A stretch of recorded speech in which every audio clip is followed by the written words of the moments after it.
Okay, Jimmy, do me a favor before we get started. Can you hit me with the eat 'em up? Can you? My Tigers, baby. Eat 'em up! Hi, y'all. Welcome back to another video on the AJ Plays channel. And today I'm bringing you something that we actually recorded about 3-4 weeks ago before the MLW season. But I'm bringing it to you today. We have the Jimmy Knorp interview. This is the first MLW player that I've ever interviewed on the channel. And you know what? This is something that I've wanted to do since, let's say, when they won the World Series back in November. Schedules haven't lined up until now, so the timing cannot really be better as we head into the MLW season. Just going to be asking Jimmy a few questions about his time in MLW, his experiences, what's been up with the D-backs, and what should be happening for the 2023 season with that team. It's going to be really interesting to say the least, so let's get right into it. Thanks again to Jimmy for hopping on in this video, and yeah, this should be a little interesting. Let's go. Okay, Jimmy, do me a favor before we get started. Can you hit me with the eat 'em up? Can you? My Tigers, baby. Eat 'em up! Yes, sir. Tigers are hot, man. Tigers are hot. They've been playing well as of late. I'll give you that. I don't Yeah, know let's about get. Javi Baez. I know how much you No, don't like him, but don't get me started. Don't put me in a bad mood early on, AJ. Not what you want to do. yeah. Anyways, Jimmy, so again, yeah, thanks for coming on, man. Definitely an honor to have you on here. First player that I've ever really interviewed. So get Awesome. right into it, boss. So one of my first questions really is like there was no like documentary or 30 for 30 or anything on you guys last year. My first question that I've been thinking for a long time, like what did you guys really think when you were 2-7 at that point at like the All-Star break? Like what were you thinking really? Yeah, this is actually it's a pretty cool story because when we were 2-7, that's actually when we had like the managers meeting. Well, Jimmy froze a little bit. So basically, this was when the managers were informed at the All-Star break that they would be going to SoFi Stadium for the World Series. And it's pretty funny because on the Zoom call, my jaw kind of drops when he says it. And Kyle just goes to me and he goes, Norp, what are you thinking right now? Like SoFi Stadium. And I go, man, I'm thinking it's a bad time to be 2-7. And everybody in the chat starts laughing. But it's we never lost hope. Like 2-7, we knew we had the talent. Our schedule at the beginning of the year we thought was really tough too. We started with the Wildcats who Wildcats and Mallards, yeah, yeah. yeah, World Series rematch. So we knew that was going to be a battle right away. Then we got the Mallards with Robles, which going into it was like a Yeah. huge one in my head. I was like, this is one of the best players in the country. Like, I Mhm. was thinking to myself, like, I want to show out. I want to prove that I can compete with the best of the best. And in that series, unfortunately, I really wasn't able to do it. Third series, I believe that's when we went up against The who did we go Gators, against? that was the Gators, Gators. right? Yeah, Gators are like, I don't know why they always give us a hard time, no matter if they're good or bad in their season. They're just a good matchup for us. So, but at 2-7, I told my guys like, hey, if we sneak into the playoffs, if we can get that last spot, nobody wants to see the D-backs in the playoffs, and that was kind of the mindset going into it. It was once we get in, we can still be the best team in this league, and we had the chance to prove that. A lot of people say it that like playoff Norp is just a different breed. Like when you get there, there's a switch in your head. Like you've even said it yourself. You go from, you know, fun in the regular season, you know, you're interacting with everybody to like down to business in the playoffs where you just lock in and you're really dialed in, you're focused on getting the job done and winning for your team. Yeah, at the end of the day, like I said, I'm out there to have a good time. I always am, but I am so competitive. You probably won't find a bigger competitor than me. Like I want to win so badly, and when the season's over, I want to be the guy holding the trophy. That's always my mindset going into a year. Right, right. So like you fought to get back into the playoffs. Now, like what did you guys like really change anything down the stretch? Like what were you guys like?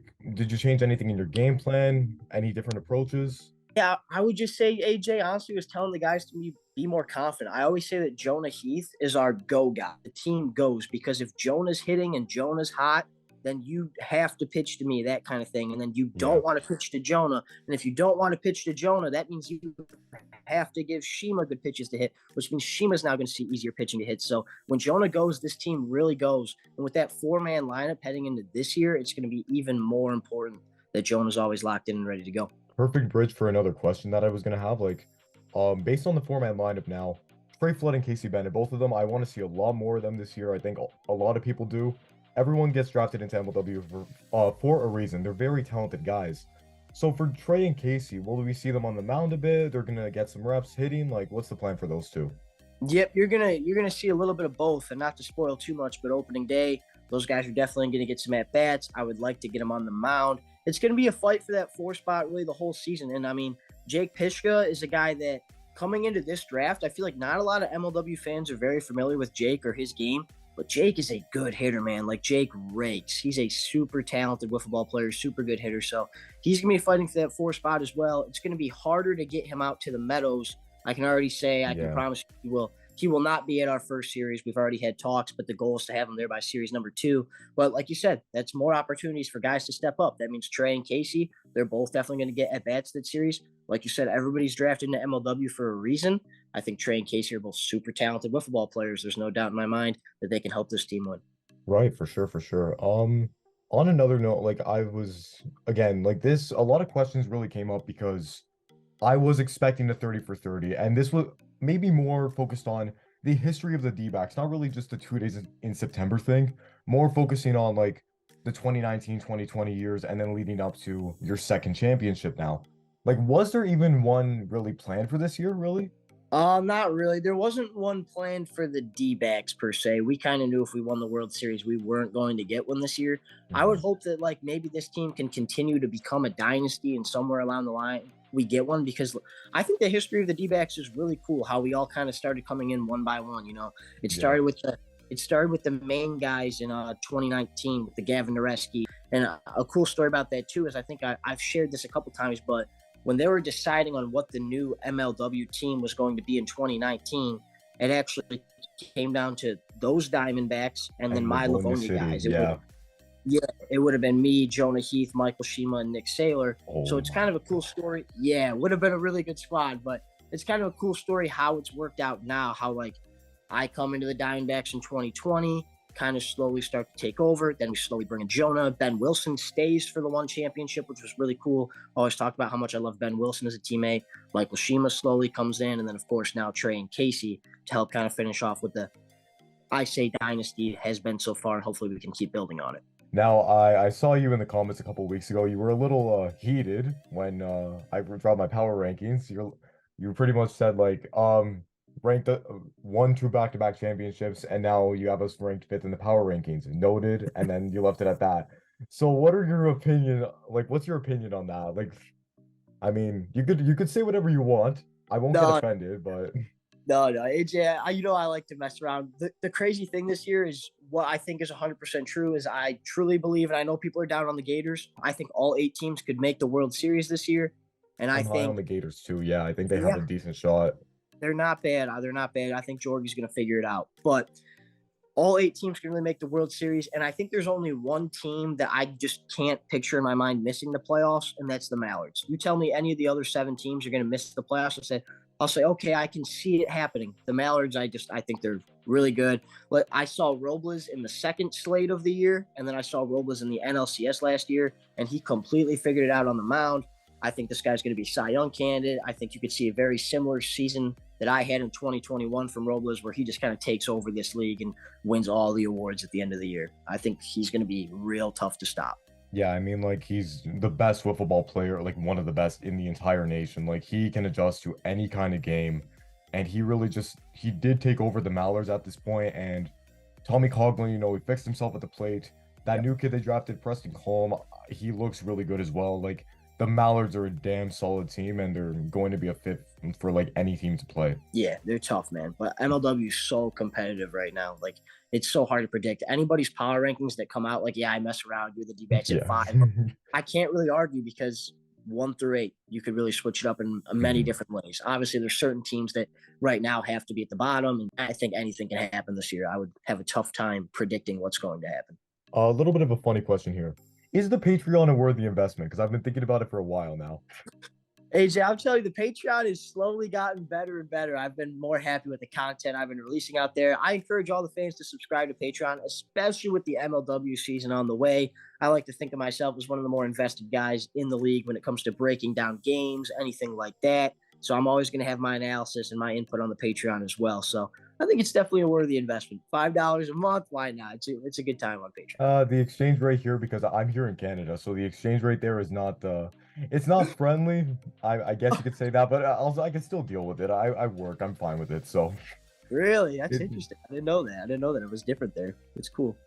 definitely Well, something not cool for you, but interesting to hear. Yeah, like the typical MLW jersey costs like some guys in America, 30 $35. For me, it's like 40, 45. So Wow. Huh. yeah, it's hard to be Canadian sometimes, especially like I've even like said I've DM'd Kyle a few times and I'm like, you guys ever thinking of coming to Canada, like Toronto maybe? Because I don't know if I can exactly like I don't know if I'm able to cross the border yet, like on my own. Yeah. Because Yeah. I'd love to come to Whipple in the middle because it's like what 4 hours away from Brighton for me. It's not that bad Yeah. of a drive. I've been willing to do it. Yeah. However, I don't know if I'm able to, if I can at one point, right? Yeah. If you can, you should definitely look into it, though. You definitely should, especially Wiffle the Men. That's like the Yeah. best tournament of the year. Mhm. That's where everybody is. I think I'm gonna give you one question that's gonna go back quite a bit now. We're gonna look back here at like 2020 when you were getting drafted into MLW. Like, how did you get taken by the Diamondbacks in particular? Because a lot of fans are like wondering, did Kyle tell Gavin because Gavin was a little unfamiliar with everything that he should pick you because you're the next franchise guy? Like, how did that work exactly? Yeah, being completely honest, the first draft, the first ever draft was a lot of Kyle. I feel like Kyle had a lot of say. Right. Gavin was only at that was like when we did the Winter League, and it The Winter was League, yeah. 5 Monday nights in a row we played. And Gavin was only there once, and the one time Gavin was there, I played like after him, and he was already gone. So Gavin never actually even saw me play. Wow. So yeah, it was definitely 100% Kyle's draft there. Certain managers like did make their pick. Like Zerlag 100% took Jordy first. Zerlag Right. wanted Jordy, that was his guy. Tom with Bonham, that was his guy. Agner again, that was more of a Kyle pick. Jack was never there. Kind of the same thing with Warda. But yeah, so for the most part, that draft was very interesting to me because I remember me personally coming out of the Winter League. Like, I didn't really know where I was going to go in the draft. I knew that Jorgensen was going one. Although I will always say, after the Winter League, after we played the Trenton guys, I thought Chris was by far the best out of the Trenton guys. I was shocked when he fell all the way to 6. That really blew my mind. I thought Chris, hands down, was one of the best players there. But yeah, I kind of got like a text from Gavin. He was just like, hey, man, we're going with you this year. He was like, not sure how much you're going to play, that kind of thing. He was like, we'll get you out here when we can.